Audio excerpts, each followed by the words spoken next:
Yay! Week 20. I'm so excited. I can't believe I finally made it to the halfway mark. So that is great. I'm currently counting down the days till my anatomy scan, which is now only 5 days away. So next Monday I will finally know the gender of this baby. My son is so excited about it. He's still determined that it has to be a little boy, so I really hope that, if it does end up being a girl, he isn't disappointed. I'm pretty sure he'll be happy either way, but, I still hope that he'll be happy with whatever. I did have to change the time. I was having my anatomy scan at 8:30 in the morning to make it easier for Josh so that he can get to work. But I remembered that Blair turned 5 on Monday, which is crazy. I can't believe I said goodbye to my first little baby and welcomed a little schoolboy into my life. So he's actually started school this week. Today is his 3rd day at primary school. Which he's settling in great, but I remembered that, it's not possible to do the scan at 8:30 because he starts school at 10 to 9 and there is no way I'm going to get there, have my scan done and back to school by 9 o'clock, and I really want him to be there as well.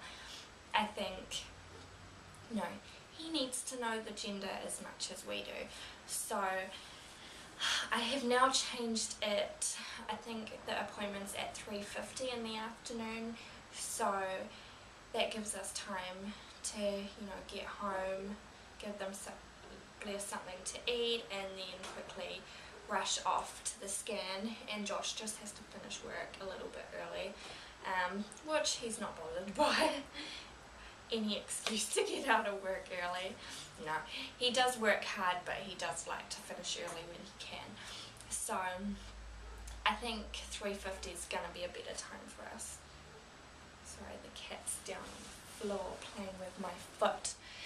But anyway, so really excited about that. Really can't wait to find out whether we're having a little boy or a girl. So symptom-wise this week, I have definitely started to get emotional. Like, there's been, I think, 2 nights this week where Josh was going to go out, just, to hang out with a few of the boys, and I don't know why, but I felt really upset, like, total overreaction.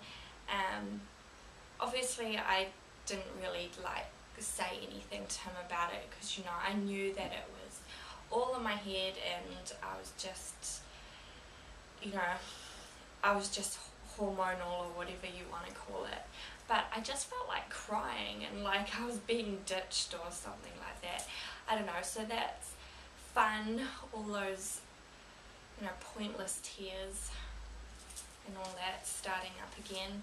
Now, I've had moments with my last 2 pregnancies, and I don't know, you just have moments where you cry for absolutely no reason at all and you can't explain it. Everyone thinks you're absolutely crazy and you're just like, I can't stop crying, and I can't explain why I'm crying, but just, you got to deal with it. So that started this week. Also, no, just the usual. I've still been really tired. I've still been getting the round ligament pain, so sleeping's become a little bit more difficult, and I'm definitely getting less of it. Ella has been waking up quite a bit through the night. She's got a bit of a cold at the moment, and last night was terrible.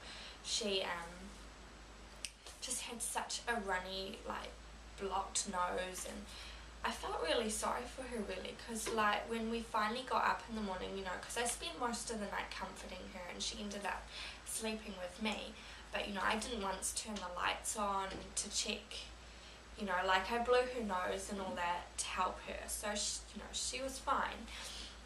But when we actually got up in the morning and opened all the curtains, she actually had mucus on her eyes, so her eyelids were sticking together a little bit, and then she just had dry snot all around her nose, so she's not that well at the moment.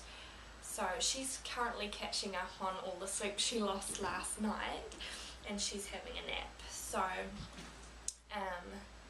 yeah, I'm definitely feeling very, very sleep deprived at the moment. I drive Josh nuts because I'm always falling asleep on the couch at night, and you know, nighttime's the only time that we get to actually spend time together. An exciting thing that started happening this week is that I have started looking at new cars, because I currently have a very old Mazda Familia and it is tiny. For a start, it's very unattractive and I can't wait to have an upgrade, but I need something bigger. There's, you know, I will be able to get away with having me and the 3 kids in it when the baby's born, because I don't see it happening for a few months. You know, I could have a new car by the time the baby's here, or it could be a few months afterwards, but I definitely will be able to cope with the car that I've got to begin with. It just means that if we all want to go somewhere as a family, it's just not going to be possible until we get the new car. There is no way that I will get 3 car seats in the back, and I don't know what all the car seat restrictions are in other countries, and I know that New Zealand isn't as strict as others, like with rear facing and all that, but they do recommend that a child stays in a booster seat until I think they're at least 8. Correct me if I'm wrong, I could be wrong, I have to double check, but I plan on keeping Blair in a booster seat anyway as long as possible. But there's just no way that I'll get a capsule, my daughter's car seat, as well as a booster seat all in the back. When the new baby comes along, if I don't have the new car, Blair will have to be in the booster seat in the front seat, which, you know, I'm not too keen on, but you know, we just have to make do until we get the new car. But it's exciting to at least say that we are looking at our options. We are definitely, you know, I never saw myself with a minivan or anything like that, but it's looking like that's the style of car that we will be getting. I originally just wanted to get like a station wagon that was just bigger than what I've got, so that I can at least get the 3 car seats in the back and have like the bigger boot space.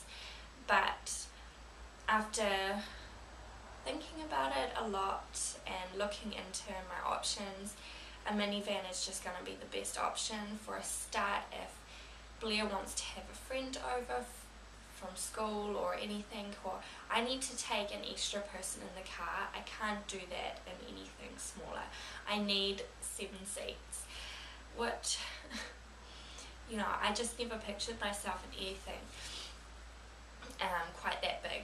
But, you know, I've been looking and there are some nice-ish ones around that are going to be within our budget, so it looks like where we're heading at the moment. But I'm excited to get a new car and finally get rid of that hunk of junk. Like, it's completely safe to drive, there's absolutely nothing wrong with it, it's just old and ugly, and I don't know, I want something nicer. So that is really all the updates for this week. I forgot to say that the baby is also 6.5 inches long, I think. I like to say how big the baby is, but I completely forgot to add that in there. So yeah, the baby is about 6.5 inches long and roughly the size of a banana apparently. But anyway, so I will head on and show you the baby bump, and that'll be that for today. Alright, so just adjust my pants, and I don't know if you guys can see, but I have a hair tie like looped around because it is getting to that stage where I need some extra room. Like, I'm not so big that I can't have my fly all the way up, but it's nice to just there to be a bit more stretch in it. But anyway, so that is the front. You can side.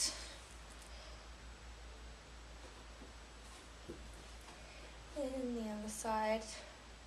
And as you can see, my belly button is very pointy. My boss mocks me about it all the time. He's like, stick it down with something. He's only playing though. But I can imagine that the whole thing is going to vanish, you know, within the next month. But we'll see. So that is the belly for week 20, and I will see you guys next week. Bye!